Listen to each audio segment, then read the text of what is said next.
नमस्कार, मेरा नाम पंडित हरीश कुमार शास्त्री फ्रॉम श्री गंगानगर। आज हम आपके सामने ज्योतिष विद्या का एक नया टॉपिक प्रस्तुत करने जा रहा हूं।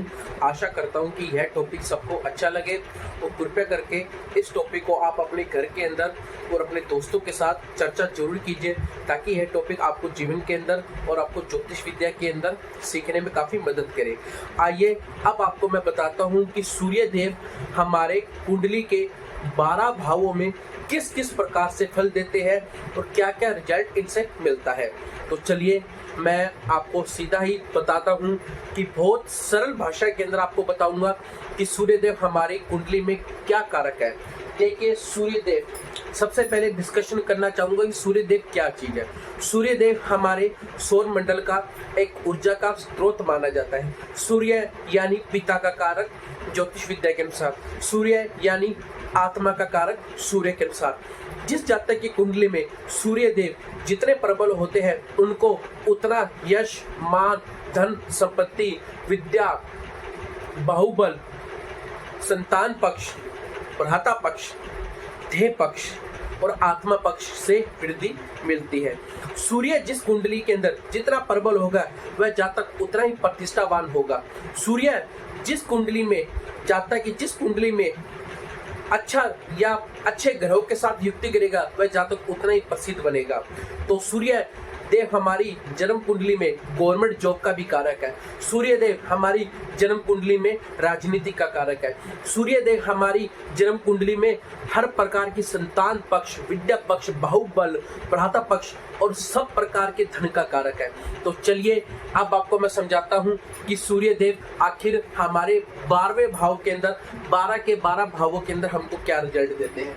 सूर्यदेव यानी सूर्यदेव जब लगन के अंदर विराजमान होते हैं तो यह सूर्यदेव लगन में विराजमान होने पर जिस जातक की कुंडली के अंदर सूर्यदेव लगन में विराजमान होंगे वह जातक सबसे अच्छा वाणी का प्रवक्ता होगा। उस जातक के जीवन के अंदर हर से एक नई चीज, हर यानी जिसको कहते हैं हर प्रकार की उपलब्धि, हर प्रकार का यश, हर प्रकार का मान उसको प्राप्त होगा। सूर्य जिस जातक की जन्म कुंडली के अंदर लगन में विस्थापित होगा और लगन का सूर्य हमेशा जीवन के अंदर उच्च माना जाता है। उस जातक को जीवन के अंदर मुख की आभा होती है, मस्तक का तेज होता है, उसका उतना ही प्रगति करता है और उतना उसका ही मुख का तेज बढ़ता है। सूर्य यानी मस्तक, सूर्य यानी मुख, सूर्य यानी आत्मा कारक। सूर्य हमारे जीवन के अंदर बहुत बड़ा इंपॉर्टेंट रोल निभाते हैं कुंडली के अंदर। तो जातक का सूर्य यानी लगन के अंदर होता है तो जातक बहुत प्रगति करता है। जातक डिफेंस में, जातक चाहे किसी प्रकार का कार्य, चाहे जातक गवर्नमेंट जॉब में, जातक रियल एस्टेट के कार्य के अंदर, जातक हर प्रकार की मार्केटिंग फील्ड में सूर्यदेव अहम रोल निभाते हैं। तो हमारे लगन के अंदर बैठे हुए सूर्यदेव हमको यश, मान, प्रतिष्ठा प्राप्त करवाते हैं। उनका स्वास्थ्य हमेशा जीवन के अंदर एक कठोर चट्टान के समान स्वास्थ्य बना रहता है।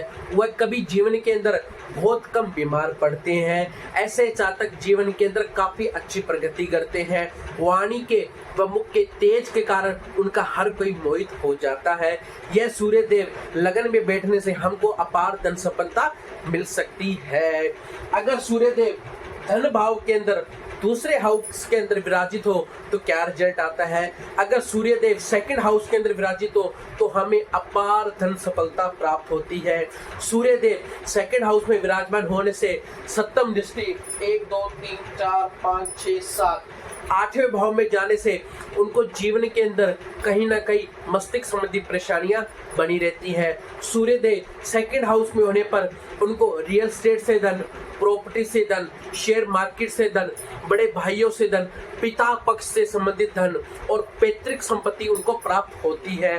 तो सूर्यदेव धन भाव में बैठने से अपार धन सफलता मिल सकती है।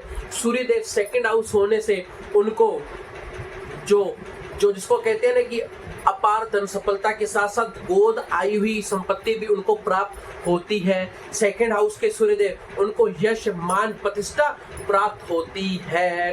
अब थर्ड हाउस के सूर्यदेव थर्ड हाउस के सूर्यदेव यानी पराक्रम, यानी बड़े भाई, यानी छोटे भाई, यानी पड़ोसी, यानी जीवन का सार।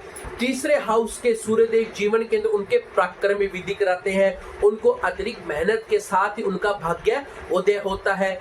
तीसरे हाउस के सूर्यदेव भाग्य पक्ष में सप्तम दृष्टि जाने से उनका भाग्य उदय होता है। सूर्यदेव जीवन के अंदर तृतीय भाव में जाने से उनको बड़े से पितरों से आशीर्वाद प्राप्त होता है। सूर्यदेव लाइफ टाइम तक उनको धन संपदा, चाहे रियल एस्टेट से हो, चाहे शेयर मार्केट से हो, चाहे अदर किसी प्रकार के कोई गवर्नमेंट टेंडर से वहाँ उनको लाभ प्राप्त होता रहता है।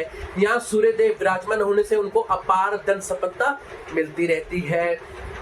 चतुर्थ भाव में सूर्यदेव, चतुर्थ भाव का सूर्यदेव उनको अपार धन सफलता, यानी चतुर्थ भाव के सूर्यदेव यानी जनता का सुख, माता का सुख, स्त्री का सुख। चतुर्थ भाव में सूर्यदेव बैठने से माता का सुख मिलता है। माता पक्ष यानी मामा पक्ष से भी कहीं ना कहीं उनको बेनिफिट मिलते हैं। चतुर्थ भाव के सूर्य, चतुर्थ भाव के सूर्य उनको धन संपदा, यश, मान, प्रतिष्ठा प्राप्त करवाते हैं, क्योंकि सूर्यदेव हमारे जीवन के अंदर यश के दाता भी कहलाते हैं। चतुर्थ भाव के सूर्य हम उनको जातक को माता संबंधित, बुआ संबंधित, बहन संबंधित, ननिहाल संबंधित उनको कहीं ना कहीं बेनिफिट मिलते रहते हैं। और सप्तम दृष्टि कर्म क्षेत्र में जाने से उनका कर्म क्षेत्र प्रकाशवान होता है, हर जगह उनका यश गुणगान होता है। तो चतुर्थ भाव के चंद्रमा, माफ करना, चतुर्थ भाव के सूर्य उनको अपार धन संपदा प्राप्त मिलती है। पंचम भाव के सूर्य क्या फल देते हैं? देखिए, पंचम भाव के सूर्य उनको विद्या, धन, संतान पक्ष में वृद्धि करवाते हैं। पंचम भाव के सूर्य कहीं ना कहीं संतान पक्ष में उनको जो दिक्कतें उत्पन्न होती है वह दूर होती है। पंचम भाव के सूर्य से पहली संतान जो उत्पन्न होती है, कहीं ना कहीं लड़का उत्पन्न होता है।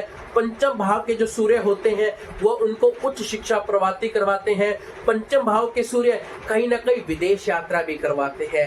ये देखिए श्रीमान, पंचम भाव के सूर्य उनको अपार धन सफलता, सोसाइटी के अंदर इज्जत, घर गृहस्थी के अंदर इज्जत, धन दौलत की इज्जत उनको प्राप्त होती रहती है।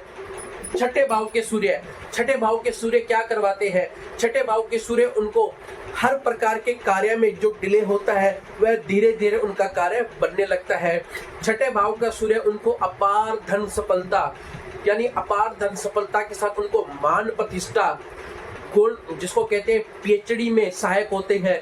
छठे भाव का जो जातक होता है वो विदेश यात्रा, टूरिज्म के द्वारा धन सफलता प्राप्त करता है। छठे भाव का जो छठे भाव का सूर्य होता है वह उनको टूरिज्म के थ्रू, सोशल मीडिया के थ्रू उनको कहीं ना कहीं आर्थिक उनको जीवन के अंदर प्रगति मिलती है। तो नमस्कार, चलो आज इतना ही आपको ज्योतिष विद्या का आपको बताया। तो आशा करता हूँ मेरी यह वीडियो सबको अच्छा लगे। कृपया करके ज़्यादा से ज़्यादा शेयर करें ताकि उनको जीवन के अंदर ज्योतिष विद्या से संबंधित कोई डाउट ना रहे। आपका प्यारा दोस्त पंडित हरीश कुमार शास्त्री फ्रॉम श्री गंगानगर।